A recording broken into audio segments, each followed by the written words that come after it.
Israel Hamas के बीच भीषण जंग जारी है। इजराइल की सेना ने घोषणा की है कि उसने गजा के बॉर्डर पर कब्जा कर लिया है।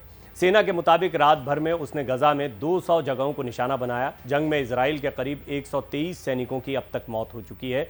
दूसरी तरफ हमास के हमलों में थाईलैंड के 18 नागरिकों की भी मौत हो गई। इजराइल के रक्षा मंत्री ने पूरी गजा पट्टी पर कब्जे का आदेश दिया है। इसके बाद रात भर इजराइल ने गजा पर हमले किए। जवाब में हमास ने धमकी दी है कि वो इजराइल से पकड़े गए करीब 150 बंधकों की हत्या कर देंगे। दूसरी तरफ जंग के बीच इजराइल के प्रधानमंत्री बेंजामिन नेतन्याहू ने कहा है कि हमास ने हम पर हमला करके सबसे बड़ी गलती की है। हम इसकी ऐसी कीमत वसूलेंगे जिसे हमास और इजराइल के बाकी दुश्मनों की पीढ़ियां दशकों तक याद रखेंगी। प्रधानमंत्री नेतन्याहू ने कहा, हम युद्ध नहीं चाहते थे, हम पर बहुत क्रूर तरीके से ये थोपा गया। हमने भले ही युद्ध शुरू नहीं किया, लेकिन इसका अंत हम ही करेंगे। इजराइल सिर्फ अपने लोगों के लिए नहीं बल्कि बर्बरता के खिलाफ खड़े हर देश के लिए लड़ रहा है। 7 अक्टूबर से शुरू हुई इस जंग में अब तक कुल 1587 लोगों की जान जा चुकी है। इजराइल में 900 लोग मारे गए हैं, जबकि 300 लोग जो हैं वो घायल भी हुए हैं। वहीं गजा पट्टी में 140 बच्चों समेत 687 फिलिस्तीनी मारे गए हैं। वहीं 3726 लोग घायल हुए हैं। इजराइल जंग की शुरुआत से लेकर अब तक गजा में 1760 टारगेट्स पर हमला कर चुका है। इस दौरान करीब 475 रॉकेट सेंटर्स, 23 स्ट्रैटेजिक साइट्स और 22 अंडरग्राउंड ठिकानों को निशाना बनाया गया है। इजरायली सुरक्षा बलों ने पुष्टि की है कि लेबनानी सीमा पर संघर्ष के दौरान एक डिप्टी सेना कमांडर की मौत हो गई है। इजराइल हमास जंग को देखते हुए दिल्ली पुलिस ने इजरायली दूतावास और चाबर्ड हाउस के आसपास सुरक्षा बढ़ा दी है। वहीं कतर ने हमास के अधिकारियों से जंग में कैद किए गए लोगों के बारे में बात की। उन्होंने इजरायली महिला और बच्चों की रिहाई के बदले 36 फिलिस्तीनी महिला और बच्चों को स्वैप करने पर चर्चा की। दूसरी तरफ मिस्र भी लगातार दोनों पक्षों से जंग रोकने के लिए बातचीत कर रहा है। उसने हमास से बंधकों को प्रताड़ित नहीं करने को कहा है। इजराइल के पूर्व प्रधानमंत्री याइर लैपिड ने कहा, जंग की स्थिति में विरोधी पार्टी को राजनीति से कोई मतलब नहीं है। हम आर्मी और सरकार को पूरा सपोर्ट करते हैं। वहीं इजराइल के समर्थन में अमेरिकी व्हाइट हाउस को नीले और सफ़ेद की लाइट से उजागर किया गया।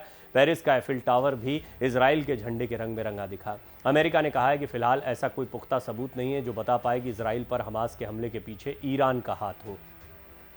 अर्जेंटीना के विदेश मंत्रालय ने कहा कि जंग में उनके करीब 7 नागरिकों की मौत हो गई है। 9 अक्टूबर को इजराइल सरकार ने अपनी सेना को पूरी गजा पट्टी पर कब्जे के आदेश दिए थे। इजराइल ने 1 लाख सैनिकों को गजा बॉर्डर पर तैनात किया। साथ ही 3 लाख सैनिकों को तैयार रहने के लिए कहा गया है।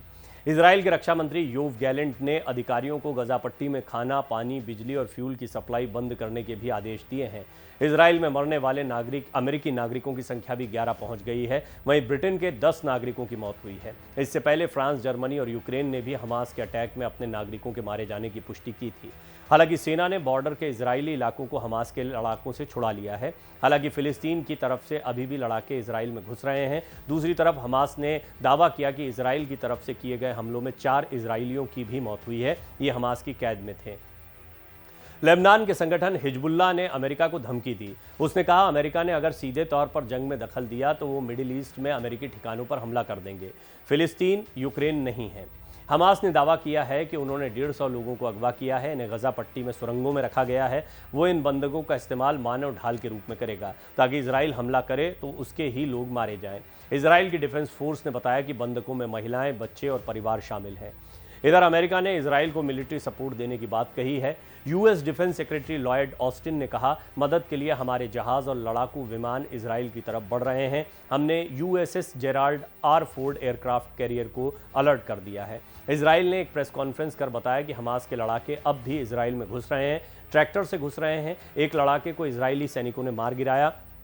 इजराइल में 7 से 8 लोकेशंस पर लड़ाई जारी है। इसमें उनके 73 सैनिकों की मौत भी हुई है। जहां जहां से हमास के लड़ाकों को बाहर निकाला जा रहा है वहां इजरायलियों के शव मिल रहे हैं।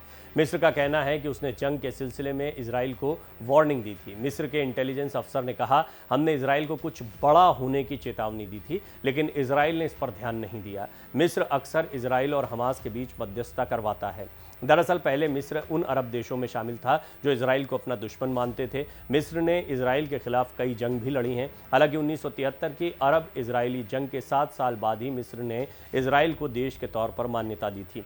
तब से इसे इजराइल और फिलिस्तीन के बीच मध्यस्थता कराने वाले देश के तौर पर देखा जाता है।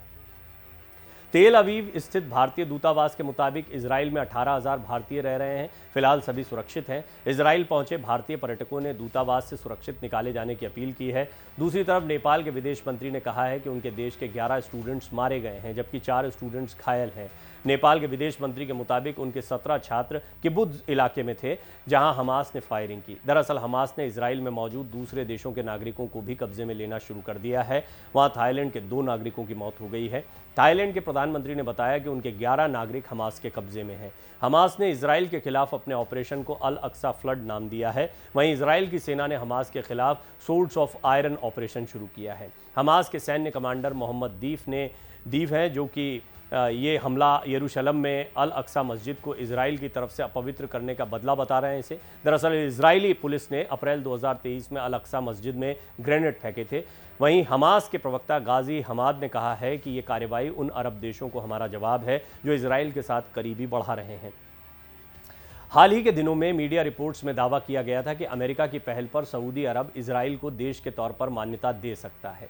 इजराइल और फिलिस्तीन की ये जो जंग है, ये बहुत ही खतरनाक मुहाने पर पहुंच चुकी है। ये इसलिए महत्वपूर्ण है क्योंकि इजराइल बदले की आग में जल रहा है। इजराइल के कई मासूम नागरिक मारे गए हैं। निश्चित तौर पर इसे एक अभूतपूर्व हमला इजराइल ने खुद कहा है, और इजराइल के प्रधानमंत्री पहले भी कह चुके हैं कि अभूतपूर्व हमले का अभूतपूर्व बदला लिया जाएगा। गजा पट्टी से हमास का नामो निशान मिटा दिया जाएगा, उनके पूरी गवर्निंग अथॉरिटी को हटा दिया जाएगा, उनकी सेनाओं को पूरी तरह से ख़त्म कर दिया जाएगा। ये इजराइल का मकसद साफ दिखाई देता है। डिफेंस में हमास के आतंकियों ने कई परिवारों को, कई बच्चों को बंधक बना रखा है। वो इन्हें मानव ढाल के तौर पर इस्तेमाल करने का प्लान बना रहे हैं। वहीं अगर बात करें गजा की सीमाओं की, तो इजराइल का दावा है कि सीमाओं पर कब्जा कर लिया गया है, लेकिन जंग दो तरफा चल रही है। एक तरफ हमास के बहुत से आतंकी इजराइल के अंदर भी घुस चुके हैं, और दूसरा इजराइल अब हमास को गजा पट्टी में घुसकर ख़त्म करने का प्लान बना रहा है और गजा पट्टी पर पूरी तरह से कब्जा करने की तैयारी कर रहा है। वेस्टलैंड, गजा पट्टी, ये 2 बहुत महत्वपूर्ण जगह हैं। इन दोनों को लेकर ही एक विवाद बहुत लंबे समय से चलता रहा है। वेस्टलैंड पर ख़ास तौर पर ध्यान रहा इजराइल का।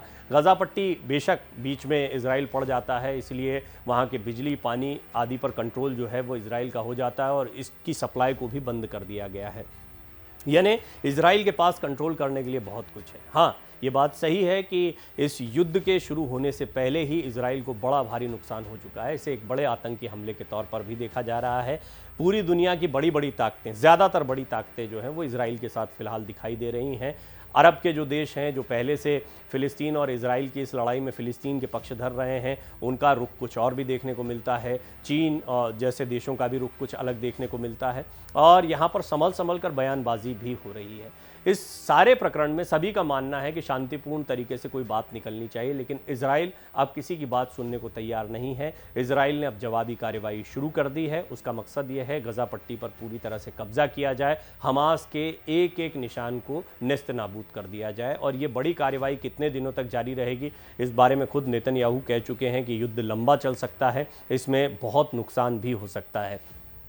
इजराइल की आर्मी का अंदाज़ा लगाइए, 1 लाख सैनिकों को बॉर्डर पर तैनात कर दिया गया है। 3 लाख सैनिकों को तैयार रहने के लिए कहा गया है। यानी 4 लाख सैनिकों को अगर किसी लड़ाई में झोंका जा रहा है तो ये युद्ध कितना बड़ा हो सकता है। ऐसे में सभी की निगाह इस बात पर भी है कि अंतर्राष्ट्रीय समुदाय से क्या अन्य देशों का, फिलिस्तीन को क्या किसी का सपोर्ट मिलता है, और क्या इजराइल के समर्थन में भी फिर इसी तरीके से सेनाएं आती हैं। ये तभी होगा जब दोनों में से किसी एक के साथ कोई दिखाई पड़ता है। इसीलिए सभी अपने आप को अभी इस युद्ध से दूर ही रख रहे हैं। यानी ये फिलिस्तीन और इजराइल के बीच का सीधा युद्ध दिख रहा है, ख़ास तौर पर गजा पट्टी के क्षेत्र में, जहां हमास का दबदबा है, हमास ने पूरी पकड़ बना रखी है, वहां पर ख़ास तौर पर इजराइल इस कार्रवाई को अंजाम दे रहा है।